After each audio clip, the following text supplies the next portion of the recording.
Bismillahirrahmanirrahim. Assalamualaikum warahmatullahi wabarakatuh. Alhamdulillahi rabbil alamin wa bihi nasta'inu ala umur dunya waddin, wassalatu wassalamu ala sayyidil mursalin wa imamil muttaqin nabiyina Muhammadin wa ala alihi wa sahbihi wa man tabi'ahu bi ihsanin ila yaumiddin. Allahumma inna nas'aluka ilman nafi'a wa rizqan tayyiba wa amalan mutaqabbala. Rabbana zidna ilma warzuqna fahma waj'alna minas salihin. Amma ba'd. Baik, saudaraku sekalian, ikhwani wa akhwati fid din rahimakumullah. Kita melanjutkan tafsir surah Abasa. Sekarang kita membahas ayat 11 hingga 16. Kita baca bersama-sama. A'udzu billahi minasy syaithanir rajim. A'udzu billahi minasy syaithanir rajim. Bismillahirrahmanirrahim. Bismillahirrahmanirrahim. Kalla innaha tadhkirah. Kalla innaha tadhkirah. Faman syaa'a dzakarah. Faman syaa'a dzakarah. Fi suhufin mukarramah. Fi suhufin mukarramah. Marfu'atin mutahharah. Marfu'atin mutahharah. Bi aidi safarah. Bi aidi safarah. Kiramin bararah. Kiramin bararah. Ayat 11 sampai 16 ini intinya adalah banyak memberikan nasihat kepada kita tentang kemuliaan, kesucian, dan keagungan Al-Quran. Jadi kalau kita ingin mengetahui bagaimana Allah menjelaskan Al-Quran kepada kita, statusnya, posisinya, kedudukannya, maka ayat 16 sampai 16, ayat 11 sampai 16 ini sangat bagus menggambarkan bagaimana Al-Quran itu di sisi Allah. Oleh karena itu, setelah mengkaji tafsir ini, seharusnya seorang hamba beriman tahu bagaimana Quran itu sangat diistimewakan oleh Allah. Jadi semestinya sesuatu yang sangat istimewa semacam ini itu jangan sampai disia-siakan dengan diberikan kepada orang yang tidak mengetahui harganya, bahkan menyanyiakannya. Itu pesan utamanya ya. Kita mulai di ayat 11. Kalla innaha tazkirah. Kata kalla itu adalah rad'un. Makna rad'un adalah teguran kepada Rasulullah untuk mencegah perbuatan tersebut berulang kembali. Ya. Jadi rad'un itu dari kata roda'a ya. Roda'a itu maknanya mencegah, makna bahasanya. Jadi seakan-akan Allah itu ingin mengatakan kepada Rasulullah, kalla, jangan kau melakukan seperti itu lagi. Nah, seakan-akan semacam itu. Jangan pernah mengulang lagi kesalahan yang pernah engkau lakukan. Tapi yang patut diketahui adalah kesalahan Rasulullah ini bukan kesalahan yang sifatnya dosa, bukan ya. Tapi kesalahan yang sifatnya tarkul aula, meninggalkan sesuatu yang lebih utama. Itu yang diterangkan oleh para mufassir. Karena para nabi itu semuanya maksum, terjaga dari dosa.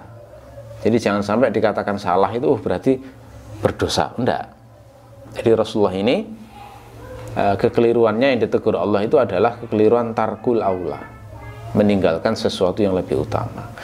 Dan orang itu kalau melakukan kesalahan itu memang kadang-kadang level tegurannya itu mengikuti kualitas dari orang tersebut. Sama-sama berbuat kesalahan antara Rasulullah dengan umatnya, itu tegurannya berbeda. Rasulullah karena tinggi kedudukannya, seorang nabi yang maksum, keliru dalam urusan tarkul, dalam urusan mana yang lebih utama saja langsung ditegur oleh Allah. Tapi kalau umatnya melakukan makruh saja kan ya dibiarkan, gitu ya. Begitu.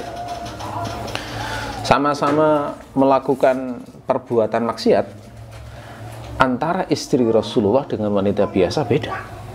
Istri Rasulullah itu kalau melakukan kesalahan yang sifatnya dosa, itu siksanya 2 kali. Itu ancamannya begitu di dalam Al-Quran. Kenapa? Karena istri Rasulullah yang jadi teladan untuk wanita muslimah-muslimah yang lainnya. sama-sama melakukan pelanggaran dosa, antara orang awam dengan ulama itu beda.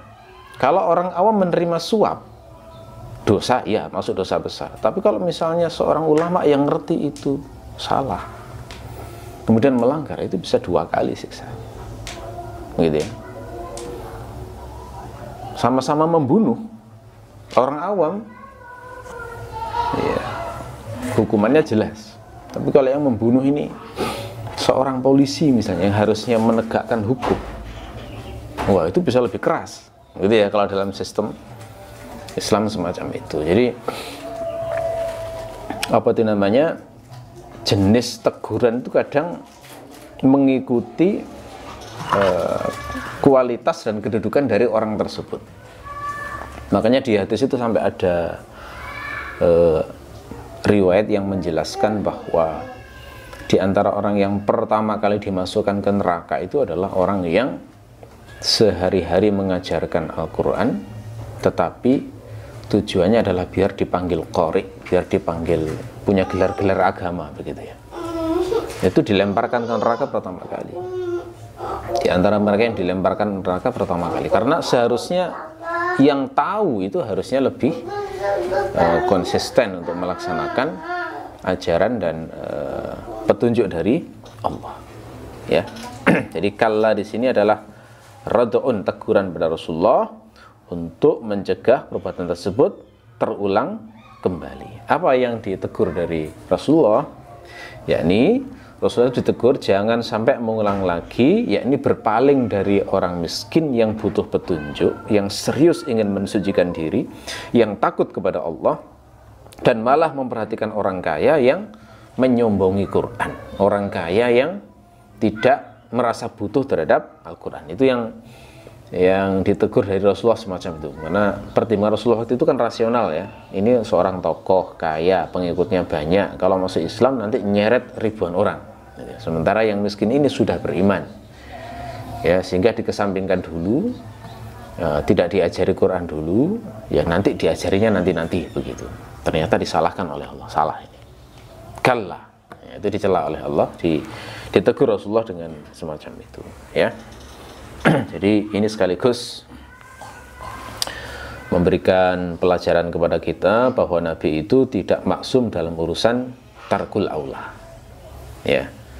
Beliau maksum dalam urusan yang terkait dengan dosa, tapi kalau sifatnya meninggalkan yang lebih utama itu Rasulullah tidak maksum. Karena itulah dalam beberapa kali itu Rasulullah itu menerima usul dari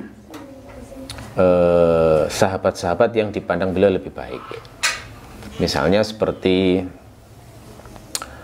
saat perang Badar, ini teknis memang ya. Rasulullah itu menetapkan satu tempat untuk bermarkas. Lalu kemudian seorang sahabat bertanya, wahai Rasulullah, ini wahyu atau strategi saja? Rasul mengatakan ini cuma strategi. Nah, akhirnya kemudian sahabat tadi mengatakan ini kurang bagus tempatnya, lebih baik sebelah sana, ditunjukkan dengan argumentasi. Akhirnya Rasulullah setuju dengan usulan tersebut. Nah, ini menunjukkan Rasulullah tidak maksum dalam urusan yang teknis kayak begitu. Termasuk juga dalam urusan fakta sains, pemahaman terhadap fakta itu kadang Rasulullah juga keliru, itu ada. Itu tidak mengurangi kemuliaan beliau, justru untuk menunjukkan sisi manusiawi beliau. Rasulullah itu pernah menyarankan supaya kurma tidak usah diserbuk, akhirnya malah gagal panen. Ya, ini kan sains ya, ilmu pertanian itu. Nah, ketika para sahabat bertanya, wahai Rasulullah, dulu kok kau sarankan tidak usah menyerbuk, tapi hasilnya kok malah begini?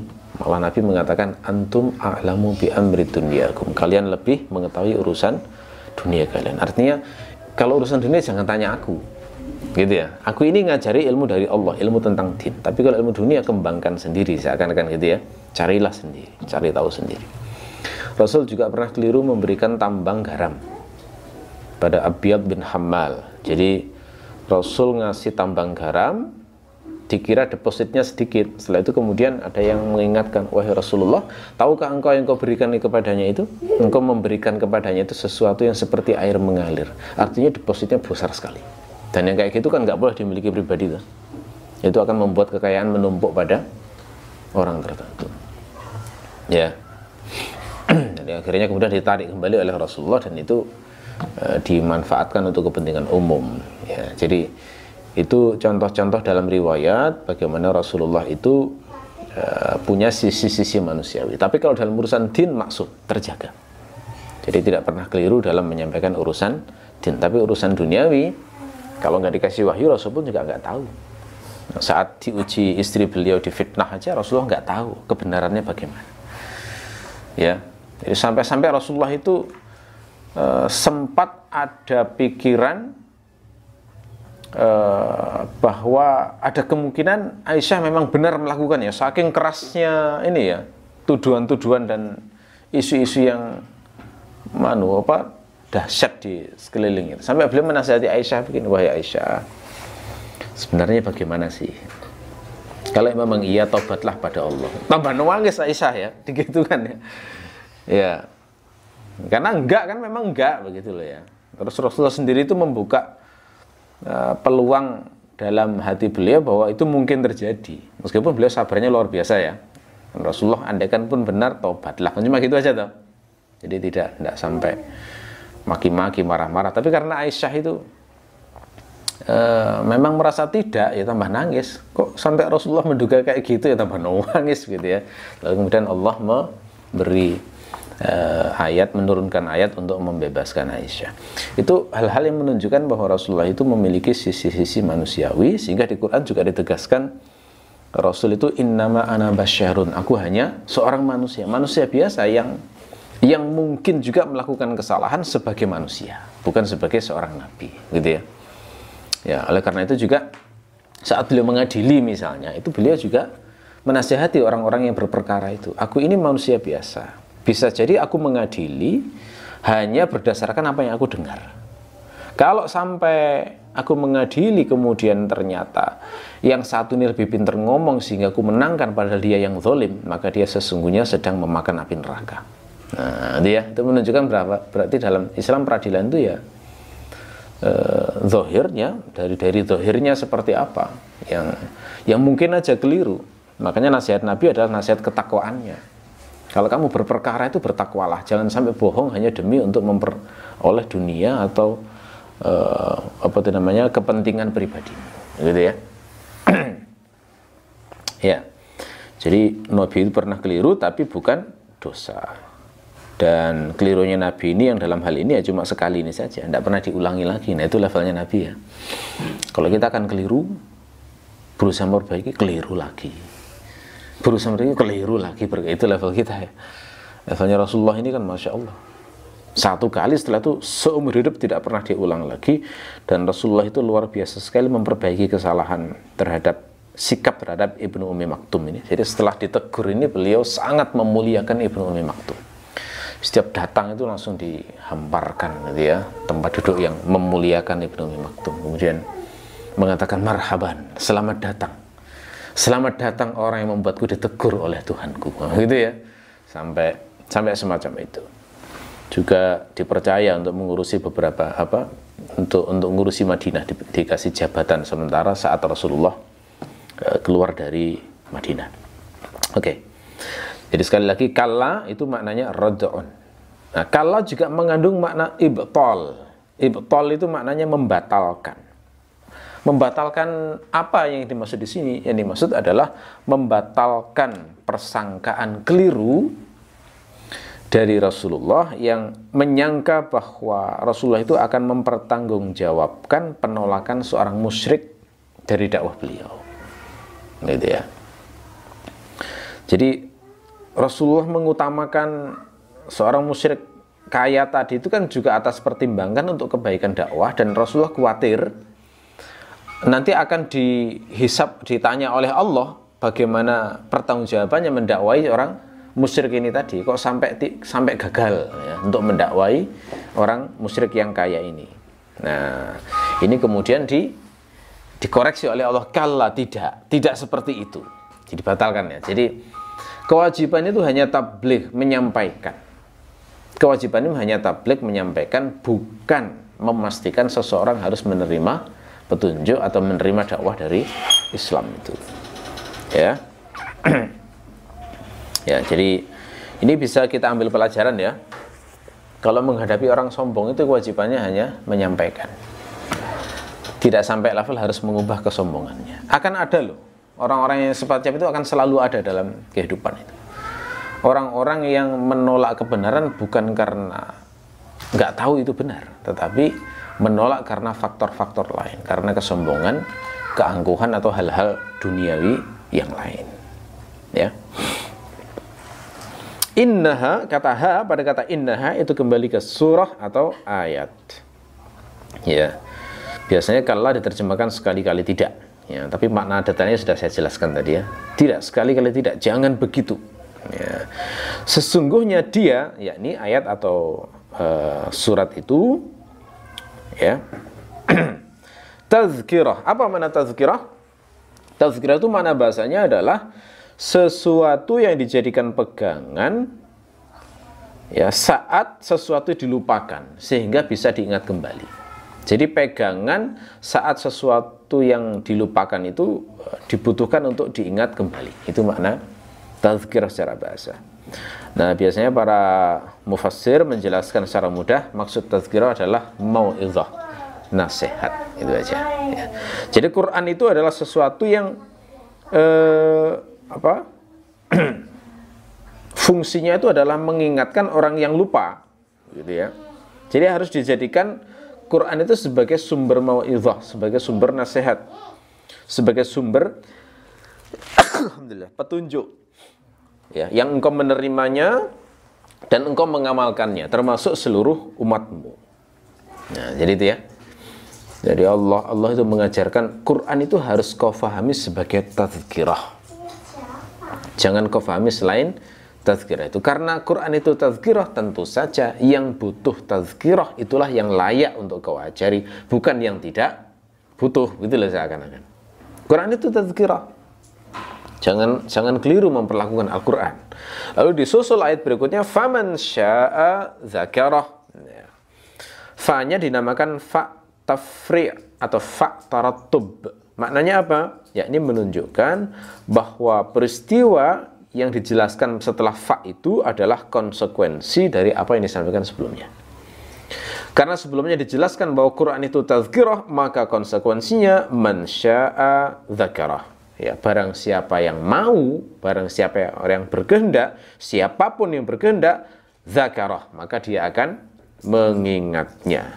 Ya, seakan-akan di sini dikatakan karena Quran itu fungsinya tazkirah, maka yang mendapatkan manfaatnya tentu saja hanya yang menginginkan yatadzakkaru itu tadi. Ya. Sesuai dengan kapasitas masing-masing. Karena orang merasa butuh Quran itu juga macam-macam loh ya. Nggak semua orang merasa butuh Quran itu. Ada orang sih yang penting kaya, pekerjaannya enak, punya rumah, punya kendaraan, makan enak, anak-anak bisa dibanggakan, cukup hidupnya. Ada yang cuma gitu tok pikirannya. Nggak ada yang merasa butuh Al-Quran. Makanya dia tidak diberi ilmu Quran melebihi dari kebutuhannya terhadap Al-Quran. Sebaliknya ada orang yang haus terus dengan ilmu Al-Quran, terus mencari, maka Allah itu memberinya sesuai dengan keinginannya. Makanya katakannya di sini kan menunjukkan betapa berharganya Quran. Faman sya'a dzakara, diikat dengan sya'a. Mau apa enggak masalahnya? Pengen ilmu Quran tapi kok nggak punya keinginan untuk mencari ilmu Quran, ya bohong, berarti nggak layak dia dapat begitu. Ya, makanya saya memberi perumpamaan ilmu Quran itu ibaratnya seperti samudra luas yang tak bertepi, nggak ada tepinya saking luasnya. Tetapi seberapa banyak orang itu mendapatkan ilmu Al-Quran itu tergantung wadah yang ia miliki. Ada orang yang wadahnya cuma satu seloki, ya dapat ilmu Quran cuma segitu. Ada yang wadahnya satu gelas, dapatnya ya cuma segelas itu. Ada orang yang menyiapkan wadah 1 galon, ya dapatnya 1 galon. Ada yang wadahnya 1 tandon, dapatnya 1 tandon. Ada yang wadahnya 1 danau, ya. Sehingga bukan hanya dirinya, tapi orang lain juga mengambil manfaat. Ada juga bahkan yang seperti lautan, nah itu ada. Jadi dia diberi ilmu tentang Quran itu luar biasa banyak, sampai yang memanfaatkan bukan hanya orang-orang sekelilingnya, bahkan seluruh dunia lintas generasi. Ada yang levelnya seperti itu. Ya, makanya lihat ya, terhadap Quran itu ada yang oleh Allah hanya dikasih ilmu bisa baca Quran, tapi tajwidnya hancur. Ada toh? Ya, cuma gitu toh ilmunya tentang Quran. Ada yang lebih baik dari itu, tajwidnya bagus, tapi tidak hafal, hanya bisa baca saja. Ya. Ada yang tajwidnya bagus, hafal, tapi nggak semuanya. Beberapa surat-surat penting saja. Ya. Ada yang dikasih ilmu hafal juga semuanya, tapi nggak ngerti bahasa Arab. Ya, biasanya cuma itu aja, ngajarkan hafalnya, tapi nggak ngerti maknanya. Ada yang bisa bahasa Arab, sekaligus hafal, tapi nggak ngerti bagaimana menggali ilmu dalam Al-Quran. Ada loh kayak begitu itu, banyak juga.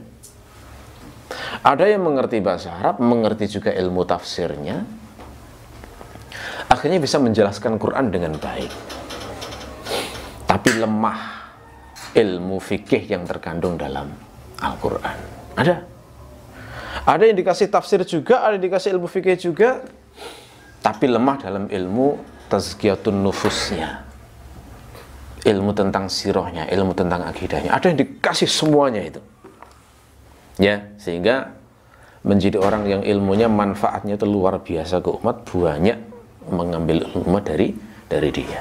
Itu Quran. Makanya faman syaa dzakara, yang mau yang dikasih, nggak mau nggak. Makanya berdoa ya, semoga Allah menjadikan kita termasuk orang yang mendapatkan anugerah sebesar-besarnya dari Al-Quran. Allah itu kadang membelokkan seseorang ya dengan banyak hal. Kadang ya dibuat sibuk urusan dunianya, yang paling sering memang gitu ya. Orang terpalingan dari Quran itu seringkali ya karena dibuat sibuk dari urusan dunianya. Jadi dia tidak menyempatkan, memang tidak menyempatkan untuk mereguk ilmu dari Al-Quran. Ada yang mempelajari ilmu din tapi terpalingkan dari Quran, itu juga ada. Sibuk memenangkan perdebatan, ada ya. Sibuk untuk memaki-maki orang lain, itu ada. Sibuk untuk membanggakan perasaan bahwa diri itu orang yang hebat. Nah, itu orang terhijab dari Al-Quran. Na'udzubillah min dzalik. Gitu ya. Faman syaa dzakarah. Allah ngasih sesuai dengan kadar masing-masing. Semakin besar keinginan kita untuk mereguk ilmu di Al-Quran, maka semakin banyak kalau Allah berkehendak kita mendapatkan ilmu dari Al-Quran itu.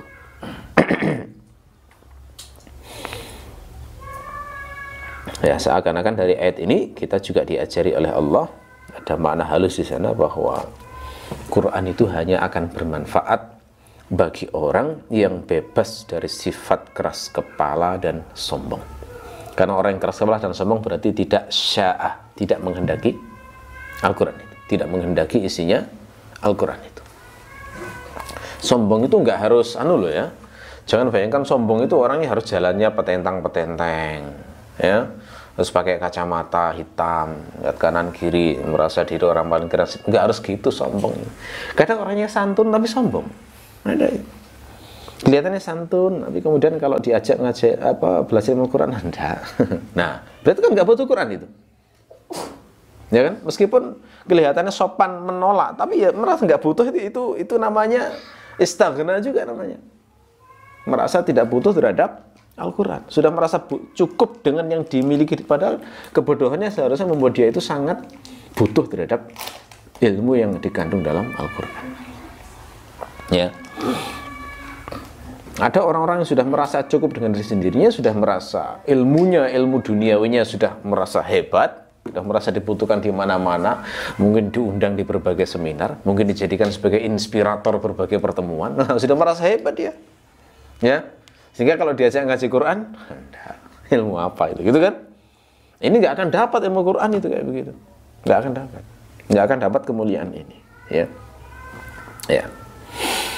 Setelah itu kemudian Allah menjelaskan bagaimana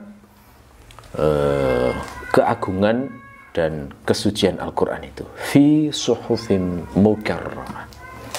Ya, jadi ini sebenarnya lanjutan ayat innaha tazkirah fi suhufim mukarramah, seakan-akan begitu. Sementara faman syaa dzakara itu seakan-akan sisipan antara innaha tazkirah fi suhufim mukarramah. Karena ayat ini sebenarnya melanjutkan karakteristik dari Quran itu. Quran itu pertama tazkirah, untuk pengingat. Nah, terus bagaimana Quran di sisi Allah itu? Quran itu di sisi Allah adalah fi suhufim mukarramah. Apa itu suhuf? Suhuf itu jamak dari sahifah. Sahifah itu makna bahasanya adalah potongan kulit, kertas, atau kain untuk menulis. Jadi potongan kulit, kain, kertas, apapun untuk nulis itu dalam bahasa Arab dinamakan sahifah. Makanya biasanya diterjemahkan lembaran. Nah, ini maksud di sini itu adalah entitas suci yang hanya Allah yang tahu hakikatnya, yang darinya Jibril memperoleh Quran untuk disampaikan kepada Nabi Muhammad. Jadi kalamullah itu berdasarkan ayat ini itu difahami berarti ada di suhuf, di langit tertinggi sana yang kita nggak tahu hakikatnya, hanya Allah yang tahu, gitu ya. Tapi di sini diungkapkan dengan bahasa manusia fi suhuf, dalam sebuah lembaran-lembaran. Nah, malaikat Jibril dapat Quran itu dari situ. Mukarramah, yang dimuliakan. Jadi suhuf ini oleh Allah dimuliakan di langit yang tinggi sana. Ya, kenapa dimuliakan? Karena memang suhuf itu mengandung ilmu dan hikmah yang tidak ada taranya. Tidak ada yang bisa menyamai ketinggian ilmunya. Ya. Juga karena turun dari Lauhul Mahfuz. Ya, sehingga Allah kemudian memberikan perhatian kepadanya. Marfu'atim mutahharah. Marfu'ah itu isim maf'ul dari kata rafa'a. Rafa'a itu mengangkat, marfu'ah berarti yang diangkat. Jadi maksudnya kalau menurut Asy-Syaukani adalah tinggi nilainya, ditinggikan, diangkat di langit ketujuh. Ya, sebagian mufassir mengatakan begitu.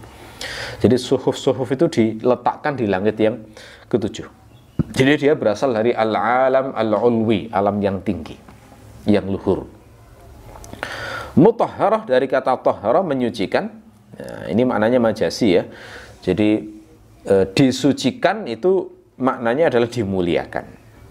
Ya, yang menunjukkan perhatian tinggi dari Allah, sekaligus menunjukkan keberkahan dari Al-Quran itu. Dan Quran itu memang berkah ya. Di antara berkah terbesar Quran itu adalah mengobati hati yang sakit. Itu luar biasa itu. Mengubah hati manusia dari sakit menjadi sehat itu adalah melebihi mukjizat-mukjizat para nabi itu. Kok bisa? Iya. Nabi Isa itu bisa menyembuhkan orang sakit kusta, bisa membuat melihat orang buta sejak lahir, bahkan bisa menghidupkan orang mati, tapi tidak bisa mengubah hatinya para orang-orang yang degil hatinya itu, ya kan? Dengan nasihat-nasihat yang luar biasa, nggak bisa diubah. Ya, yang kafir tetap kafir itu. Yang cinta dunia tetap cinta dunia. Makanya kalau ada kata-kata yang bisa mengubah manusia dari sakit menjadi sehat, luar biasa itu. Lebih sulit. Yang lebih ajaib dari mukjizat itu adalah mengubah manusia dari ahli maksiat menjadi ahli taubat. Itu luar biasa. Mengubah orang dari cinta dunia menjadi cinta Allah dan Rasulnya. Itu yang luar biasa. Termasuk contoh berkah Quran itu adalah bisa untuk menyehatkan ya, untuk penyembuhan ya. Dalam beberapa riwayat dikatakan bahwa membaca surah Al-Fatihah itu bisa menyembuhkan orang sakit. Ya, disucikan. Ya, dibebaskan dari sentuhan setan.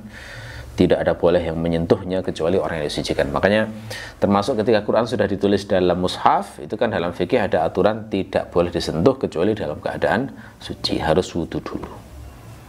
Kalau hadas besar berarti harus mandi besar dulu, gitu ya.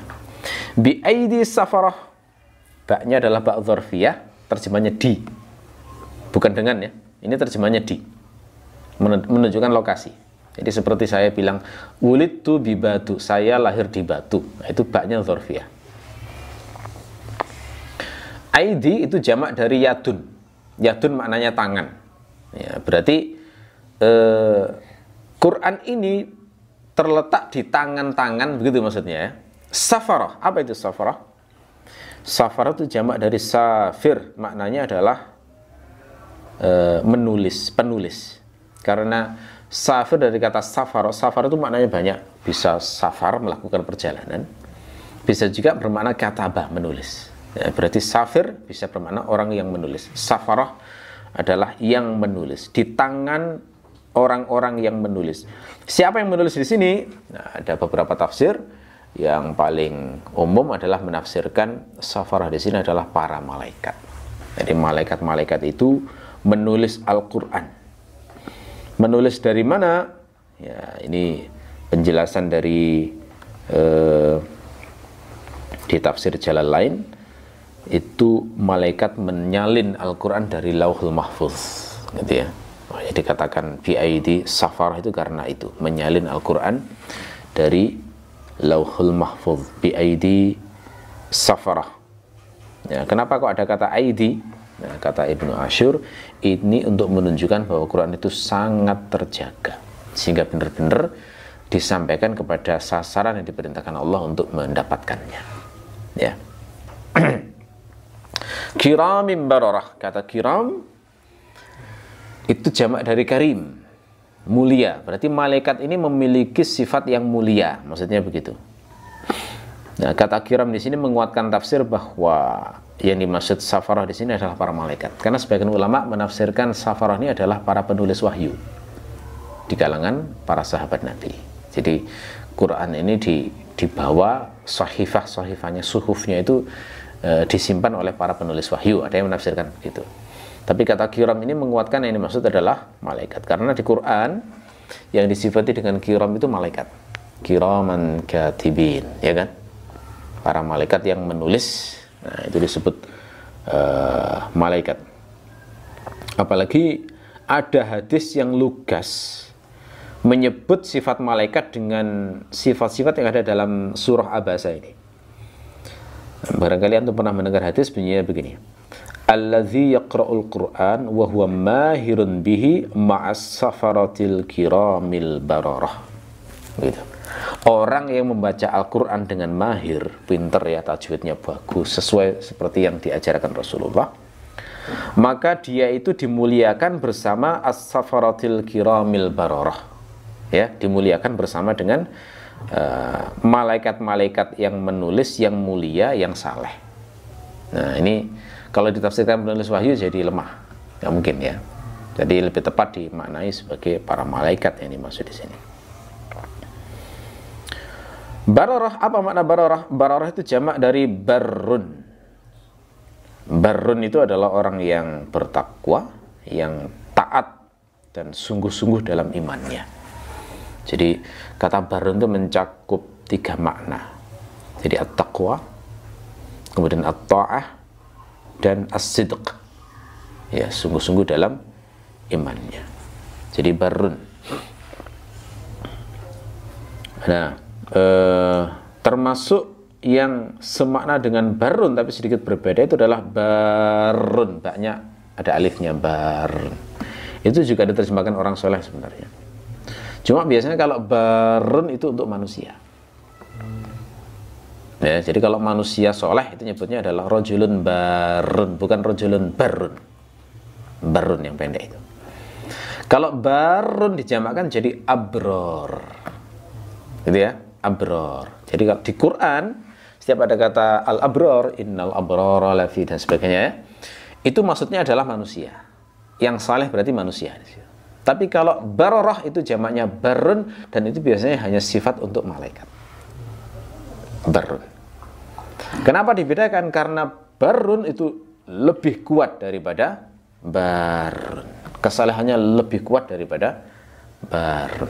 Sama seperti adlun itu lebih kuat daripada adilun. Perawi kalau dikatakan adlun itu berarti level keadilannya sangat tinggi. Kalau dikatakan adilun berarti adil tapi biasa, gitu ya. Kenapa malaikat kok disebut barun? Karena ya nggak ada yang bisa mencapai level ibadahnya malaikat ya. Malaikat apa pernah maksiat? Sejak diciptakan kan terus bertasbih menyucikan Allah. Kalau manusia ya ibadah, ya istirahat, ya santai-santai, ya main-main gitu tuh. Itu manusia. Makanya solehnya manusia disebut barun. Jamaknya abrar. Kalau solehnya malaikat bararah. Barun jamaknya bararah. Kiramin bararah. Ya, sampai di sini kita bisa menyimpulkan bahwa Allah itu memuji Al-Quran dan menjelaskan keagungannya itu dengan banyak sisi. Pertama, dari sisi fungsinya disebut sebagai tazkirah, ya. Pujian yang kedua adalah Allah menyebutnya berada dalam suhufin mukarramah, di lembaran-lembaran yang dimuliakan. Terus pujian yang ketiga adalah marfu'atin mutahharah, ditinggikan dan disucikan. Kemudian disebut lagi yang menunjukkan kemuliaan Quran adalah dibawa orang-orang yang mulia, bi'aidi safarah. Kadang-kadang sesuatu itu menjadi lebih mulia ketika yang bawanya itu mulia, ya.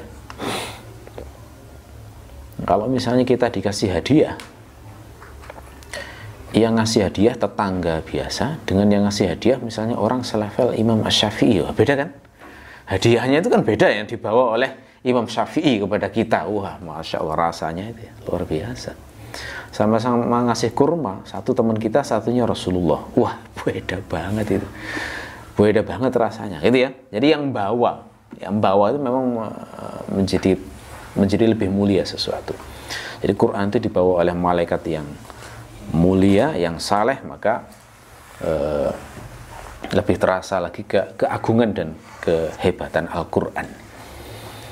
Jadi ini termasuk di antara ayat yang sangat bagus, yang terbaik di antara ayat terbaik untuk menjelaskan keutamaan, kemuliaan dan keagungan Al-Quran, yang dampaknya seharusnya kepada kita itu membuat kita menjadi lebih serius lagi untuk memperlakukan Al-Quran, ya, melebihi dari sikap kita sebelum-sebelumnya terhadap Al-Quran. Baik, saya kira itu ya untuk kajian pagi ini. Mudah-mudahan bermanfaat. Insyaallah kita lanjutkan di pertemuan berikutnya. Kita akhiri, subhanakallahumma wa bihamdika asyhadu an la ilaha illa anta astaghfiruka wa atubu ilaik. Assalamualaikum warahmatullahi wabarakatuh.